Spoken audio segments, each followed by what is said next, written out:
The wind came first, not with violence, but with a whisper, a low, steady breath across the dried fields that made the grass sway like a sea of gold under moonlight. Reed sat in his old wooden chair near the fire, a blanket around his shoulders. The scent of ash and rain in the air outside the storm was gathering, the kind that didn't roar, but hummed slowly like it was waiting for something. Bram, his dog, lay curled by the hearth, one ear twitching with each crack of thunder in the distance. The cabin groaned in its bones, old wood remembering colder nights. Reed liked the quiet. He lived for it out here, far from the colony city. Just him, the hills, and the silence that came after the world forgot your name. Then the knock. It was not loud, not forceful, just a soft tap like the tip of a finger, brushing against the door, like someone asking not to be let in, but simply to be heard. Reed froze, the fire popped, a log settling. Bram lifted his head and growled low, the kind of growl that said something was off. Not danger, not yet, just wrong. Reed reached for the shotgun by the door, not loaded, but heavy and familiar, like an old friend. Then he stood slowly, his boots creaking on the floorboards. Another knock, softer this time, and somehow sad. He unlatched the door. The cold air rushed in with the scent of wet earth and static, and there she was, tall, soaked, her robe clinging to her frame, like mist clings to trees, not human. Her skin was pale lavender, glowing faintly in the dark, her eyes silver wide. Not with fear, but something else. Exhaustion, grief, resolve. Her long hair dripped water down her cheeks, like tears that had run out. Behind her stood two children, small, shaking, one boy, one girl, both with that same strange beauty, same skin, same eyes. The girl held a bundle of cloth tight to her chest like a shield. The boy hid partly behind the folds of her robe. The woman opened her mouth, and when she spoke, her voice was soft and steady, but deeper than sound, like it carried something ancient. I will warm your bed, human. My children need a father. Reed blinked, his hand still on the doorframe, unsure if he was dreaming or caught in a story told by firelight and loneliness. What did you say? He asked, his voice quiet, hoarse from disuse. She bowed her head slightly. I mean, no offense. I asked for shelter, warmth, safety. He looked past her into the storm. No lights, no ships, no movement, just black wind and the sound of rain whispering secrets to the soil. He looked back at her and asked, what's your name? She hesitated, then answered slowly. Sierra. The boy and girl clutched each other tighter. Reed took a breath and stepped back, holding the door open. Not with certainty, but with something close to it. Come in. They entered like ghosts with weight, each step wet and silent. Bram stood but did not bark. He just watched them, eyes glowing in the firelight. Reed handed them towels, dry clothes. Whatever he could find, the children sat near the fire, unmoving, their eyes wide. Watching everything, not afraid, just waiting like they had done this before. Sierra sat on the floor, legs folded like a soldier, her hands resting on her knees, but her eyes never left her children. Not for a second. Reed boiled water, made tea, handed her a cup. She took it with both hands like it was sacred. Why here? He asked. Why me? She looked at him, her silver eyes reflecting the flames. Because I heard of you. They say you do not turn strangers away. He gave a tired laugh. Then they heard wrong. I like being alone. She tilted her head slightly, but you opened the door. And just like that, something shifted in the room. Not big, not loud, but deep, like the first crack in ice before it gives way. Not danger, not fear, just a question asked in silence. Who are you when no one is watching? And what do you become when someone knocks on your door in the rain? The cabin smelled of damp wool and old tea steam, curled from chipped mugs, as the fire flickered lower. The children sat close together, wrapped in dry blankets, too large for their small bodies. Their eyes reflected the flames, quiet, wide, alert, as if their minds were still running, while their limbs finally rested. Sierra sat across from them, her posture unnaturally still, her back straight like a statue, but her hands told another story. Fingers curled slightly on her knees, tense, ready to move if needed. Reed noticed everything, the way she glanced at the window at the door. the protective tilt of her body toward the children, the way she breathed shallow, like the air was not hers to use. Outside, the storm had not left it, just wandered further up the hills. The rain now gentle, a soft hush against the roof. The kind of sound that made you feel like the world had stopped spinning. Reed poured a second cup of tea for her. She took it again with both hands, not because it was hot, but because it gave her something to hold. Their father, he asked softly. He gone. Sierra nodded slowly. His name was Terran. He died 2 moons ago, trying to take us away from the war. Your people say that battle never happened. Reed's hand tightened around his cup.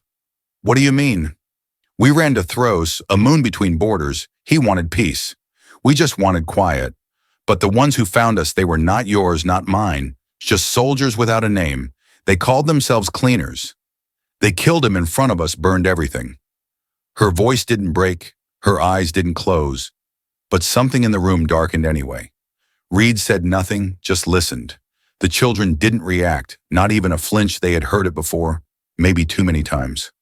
Why not return to your people, he asked. Because I did, she said, and they called me weak, a traitor's mate. They looked at my children and saw filth, not blood. She reached out, brushing a hand over her daughter's head gently, her voice dropping. Terran was half human, his father like you. His blood made us invisible to both sides.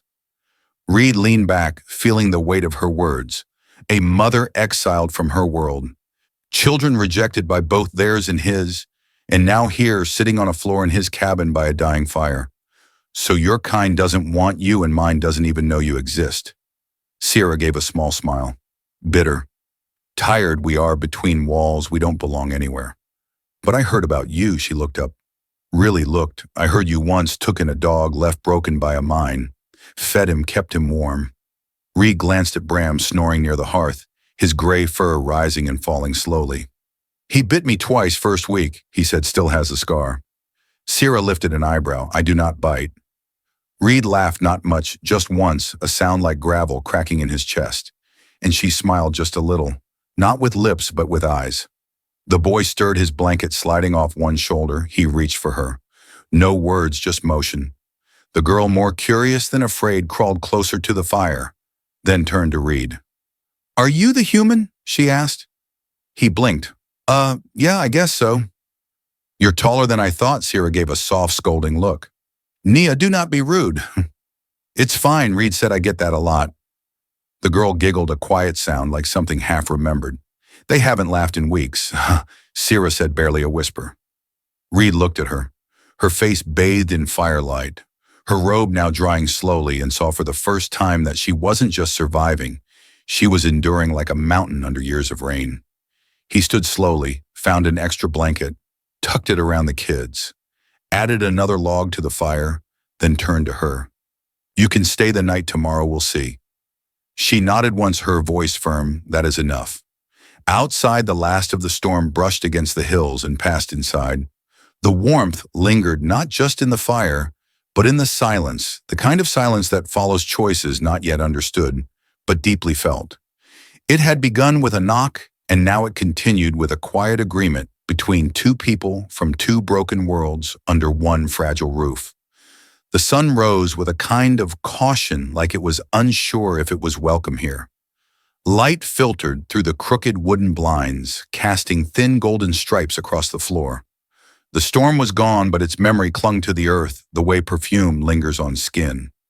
Reed stood on the porch, sipping bitter black coffee. Bram lay beside him, tail twitching, occasionally ears perked at every bird call.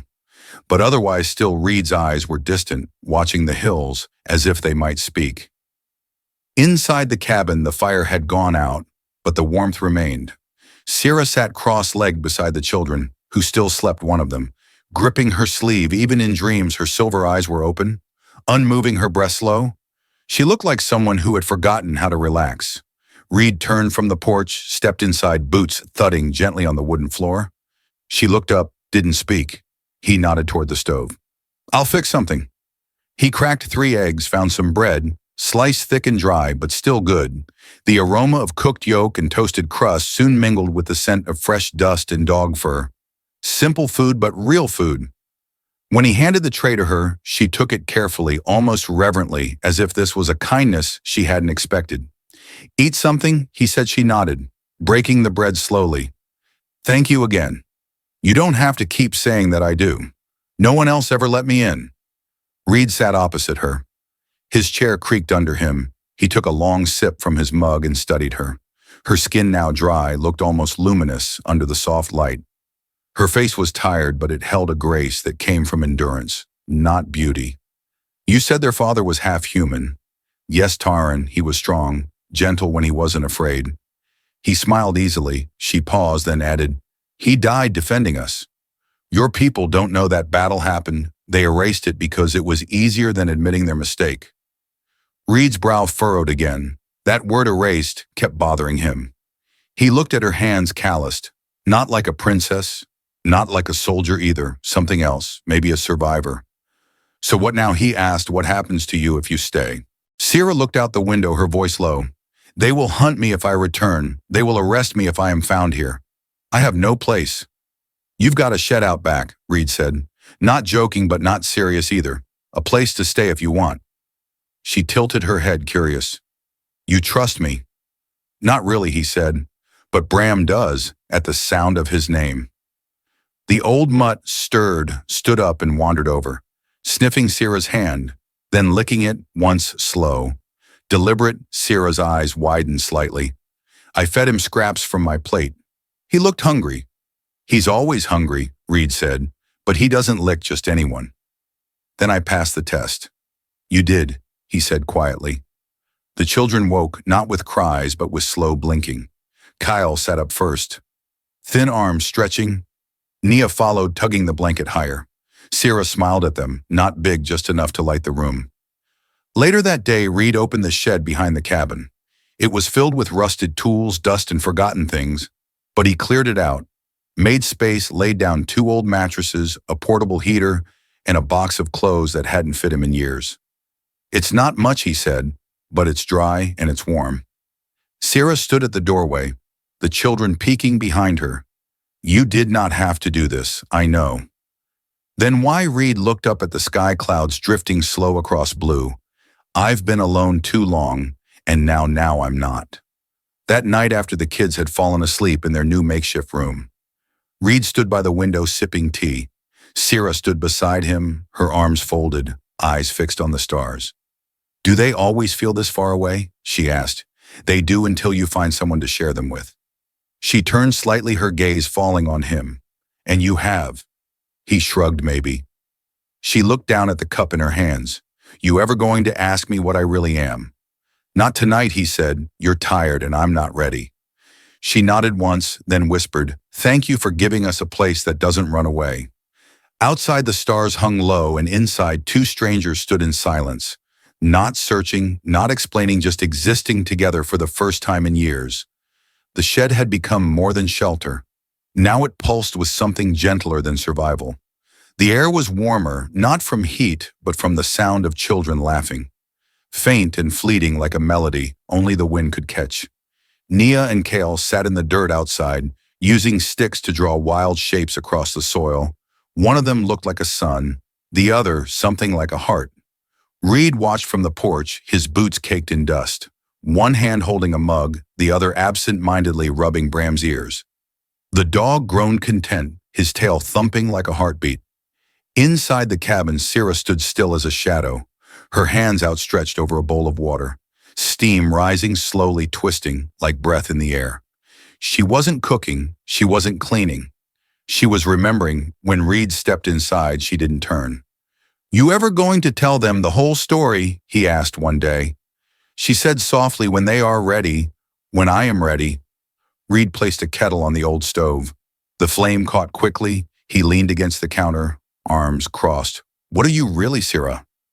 Turned at last, her eyes glowing faintly in the shadowed cabin. Not dangerous, not threatening, but deep like ocean water at night. "They say my kind is unstable too, emotional, too reactive when bonded. Reed repeated, "You mean, like love?" "Yes, some of it, but more. It is a joining of thought, memory, even strength. We are taught to avoid it because it makes us unpredictable." Unpredictable how Sierra stepped forward slowly and held out her hand, her palm up, her fingers open. Reed hesitated but then placed his hand in hers.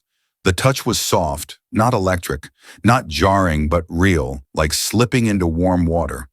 After years of cold, the room didn't change, but the silence did. Then the light flickered once and again. The hallway lamp blinked to life. The dusty solar panel in the corner glowed faint green. The overhead bulb that hadn't worked in 5 years began to hum. Reed looked around. "What is this?" Sierra didn't let go. Her voice was steady. "It is not power, it is feeling.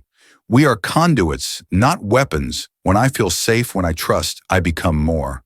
"So this is you, not on purpose," she said.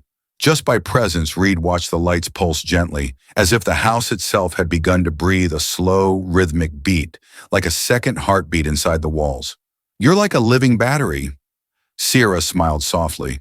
"No, Reed, I am a mother, a widow, a woman who has not felt safe in a very long time." She let go of his hand, and the lights dimmed, but the warmth remained.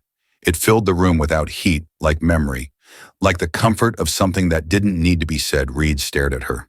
Really saw her, not just the lavender skin or the silver eyes, but the weight she carried like armor, not of metal but of years of hiding. "No one sees this side of you, do they?" he asked. "No," she said quietly. "They are afraid of what they don't understand.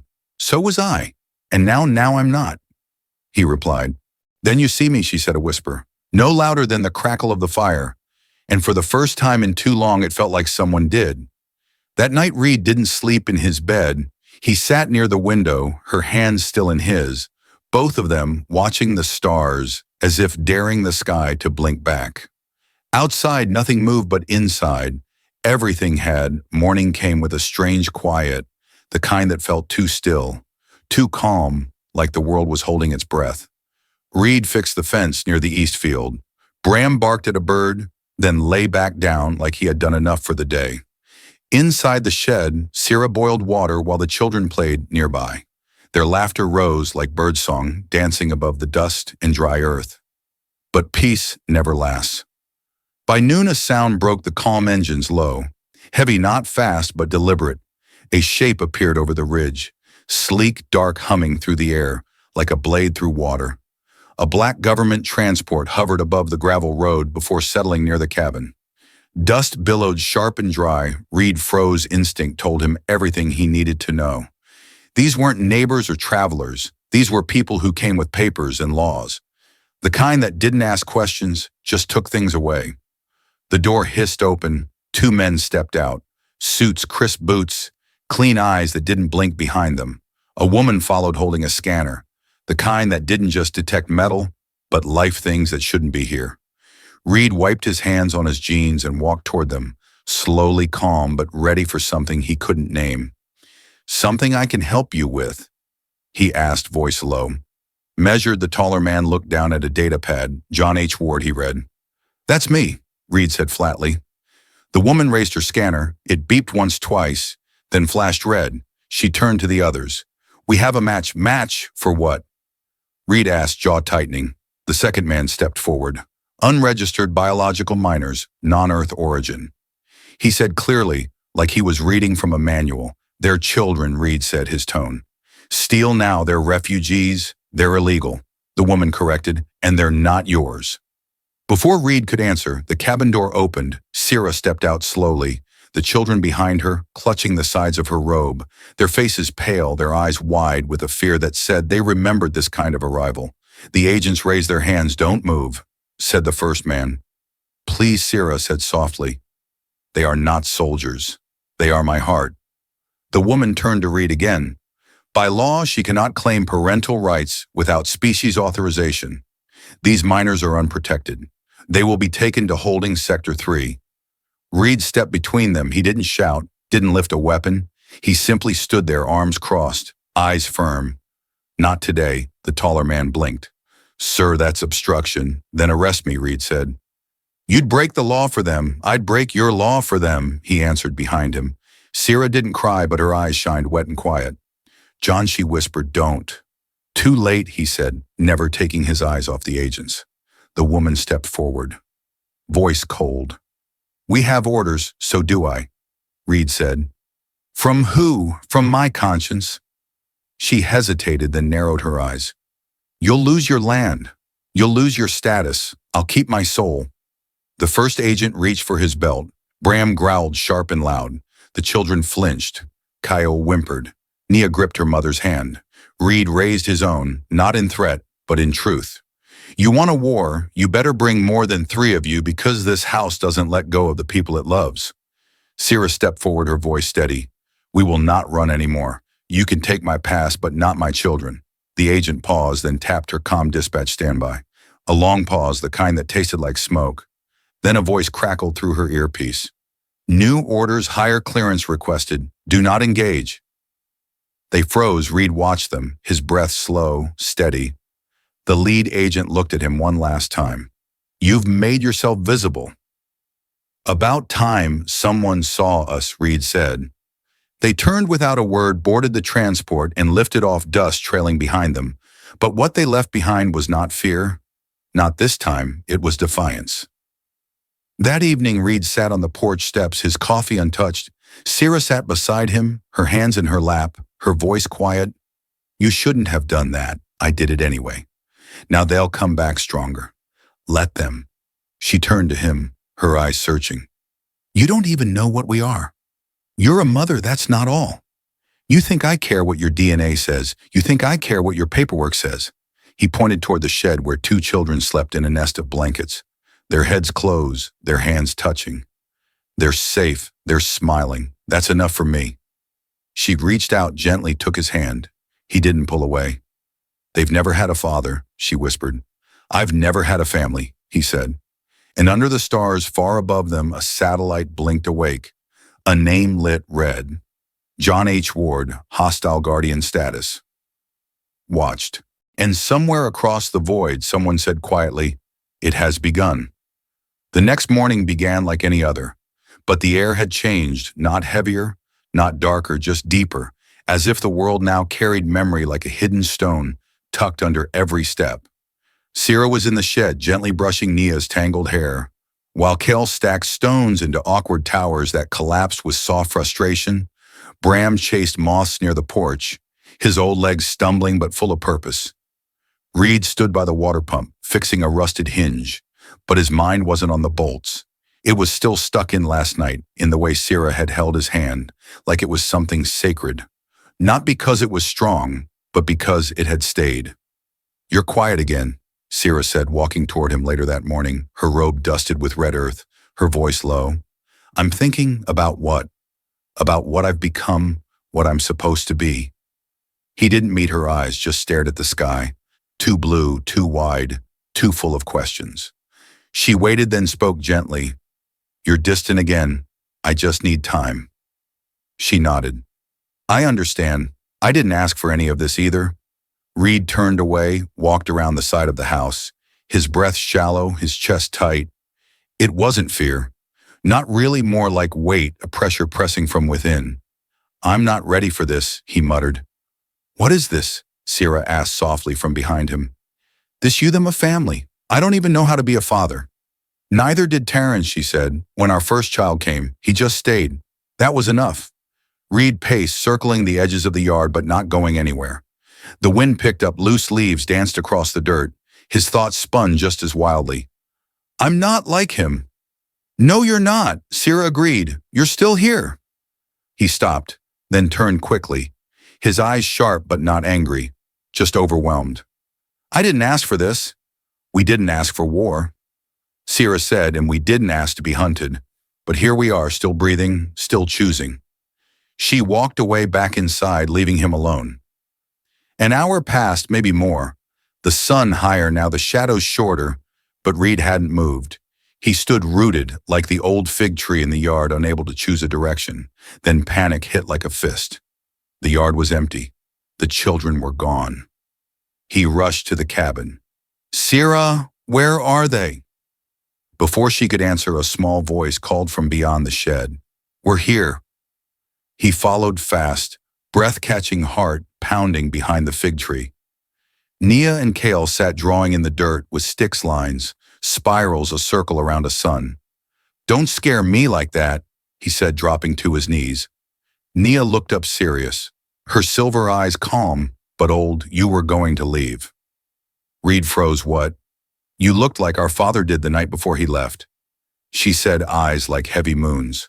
Cale nodded. "But you didn't leave yet." Reed sat beside them, stared at the lines in the dirt. "I'm not your father." Cale reached out tiny fingers, wrapping around Reed's rough, calloused hand. "That's okay," he said, "but we call you Dad anyway." Reed's throat closed. His eyes burned with something hot and silent. Why he managed to ask Nia smiled. "Because when we're scared, you hold us." Kyle nodded. "Because when we're cold, you fix the blankets. And when others pushed us away," Nia added, "you said we could stay." "Isn't that what fathers do?" Kyle asked. Reed couldn't speak. He just pulled them both into his arms tight, his hands shaking slightly against their small backs. Sierra watched from the doorway, her eyes wet but unbroken, not with sorrow but something fiercer, something like joy, something like belonging. That night Reed didn't sit on the porch. He sat by the fire with Nia, asleep against one shoulder, Cal curled under the other, Bram snoring nearby, and Sierra across the room, her gaze soft, her silence full. Reed looked up at her. "I'm not their father." "No," Sierra said softly. "You're something more and far above Earth," a military database quietly updated. John H. Ward's status changed to hostile guardian, now marked Class X protector. Note: emotional integration level complete. A technician stared at the screen and muttered, "He's not just protecting them now, he is them." The valley was quiet just before sunset, the kind of quiet that carried weight in its silence, like the world was holding its last breath. Reed stood near the old fence post, his hands rough from work, his shirt damp with the day's heat, but his thoughts were far away again. That was when the ship came. It didn't roar. It didn't scream through the sky like the war machines of the past. It simply arrived silent and silver, a soft hum wrapping around the hills as it descended from the clouds. A vessel shaped like a crescent moon hovered above the land, glowing with symbols. He didn't understand. Sierra stepped outside the cabin just behind him, her shawl slipping from one shoulder, her face unreadable.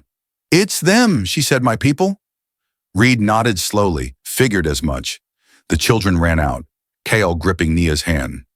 They froze mid-step when they saw the ship. Nia looked up, eyes wide. "Are they here to take us away?" Sierra knelt beside them. "No," her voice was calm. "Practice, they are here to bring us home." "But this is home," Kyle said quietly. That night the ship didn't move. It hovered above the clearing like a silent question, waiting for an answer. Its lights pulsed slow and steady, like a second heartbeat in the sky. Inside the cabin, the children slept close to each other. Bram curled beside them, his tail twitching. Now and then, Reed sat on the porch. Sierra next to him, her hands folded together, her expression distant. "They offered me something," she said after a long silence. "Full citizenship, a place in the new world. Safety, no more hiding." "That's good," Reed said. "They want the children to grow up with their own kind?" "Makes sense," he replied, staring at the ground. She turned to him. "They also asked about you." He glanced sideways. "Me?" "They offered you passage to a home if you come with us." Her words floated in the air, gentle but heavy like soft rain on tin. Reed took a deep breath. "And if I don't, then I go alone." The air went still. Even the crickets seemed to hush. "I don't know how to live among your kind," he said quietly. "You already have. And what if I don't belong?" She turned to him fully. "You belonged to us before you even knew you did." He didn't respond, not with words, only with silence, but it was the kind that spoke louder than anything he could say. "You don't have to say it," Sierra said gently. "Say what I know your heart." She smiled faintly. "You don't need the words." "Good," he said, standing beside her. "Because I don't have them." "Then hold me," she whispered, and he did. He wrapped his arms around her tight, real, not desperate, not trembling. Just present. She melted into him like she had always belonged there. Like the shape of his chest was the only thing that could hold all her weight. They said nothing more that night. No promises, no farewells, No declarations, just breath and presence and a shared truth too big for language. At dawn, the ship descended slowly, the ramp lowering with a soft hiss. The children stood at its base, holding hands. Nia glanced back, Kel's grip tightening. Sierra turned to Reed one last time, her voice low. "Thank you for giving us a reason to live again." He smiled softly. "You gave me one too." She stepped closer, pressed her hand to his chest. "No matter how far I fly, you're still here." He tapped his own heart, "And you'll always be right there." She nodded, then turned. The children followed the ramp, lifted, and just before the ship disappeared into cloud, Kale's voice echoed through the wind. "Goodbye, Dad." Reed stood there long after the ship was gone. Bram leaned against his leg, the porch creaked in the breeze, and the wind carried no sorrow, only memory. A warmth, a quiet, a love not spoken but forever. Years passed like slow wind over dry hills. The colony changed, more ships came. More laws followed, some strict, some forgotten. Humans moved out, aliens moved in the fences, were taken down, the signs rewritten. The children of war grew into children of peace, and no one remembered how it had started, just that it had. But Reed stayed. He never remarried, never moved, just lived in the same cabin on the hill, fixing fences, growing vegetables, feeding Bram, who had slowed but never stopped every evening. Reed would sit on the porch, eyes raised toward the sky, watching the stars like they were stories he almost remembered. Sometimes he would speak to the wind, just a whisper. Sometimes a name, sometimes just a word, home. In the center of the new colony, they built a statue, not of generals, not of leaders, but of a man sitting on a bench, a child on each side, and a dog at his feet, his hands resting on theirs, his eyes looking forward. Beneath the stone in quiet letters were 6 words. He never said it, but he meant it. No date, no title, no flag. Just that. One evening years later, a ship landed, not loudly, not with flash, just the soft hum of memory, and when the ramp opened, 3 figures stepped out. One tall, 2 smaller. The girl now grown, the boy taller than the man who had held him once. Reed met them at the edge of the field. No words, just arms, and silence, and the sound of something falling back into place. That night they sat around the fire together again for the first time in years. They laughed at stories too old to be true, and shared food too simple to matter. But none of that was important. What mattered was the warmth. What mattered was that no one had to ask if they belonged, because they always had. Some say the greatest love is loud, declared, shouted from rooftops. But sometimes love is quiet. Just a door opened in the rain, a blanket offered a name, spoken gently. Sometimes love is a man who doesn't know how to say the words but stays anyway. So we ask you now, if someone like Sierra knocked on your door, would you let her in? Comment below what you think makes a real family. Because sometimes the ones we choose us back.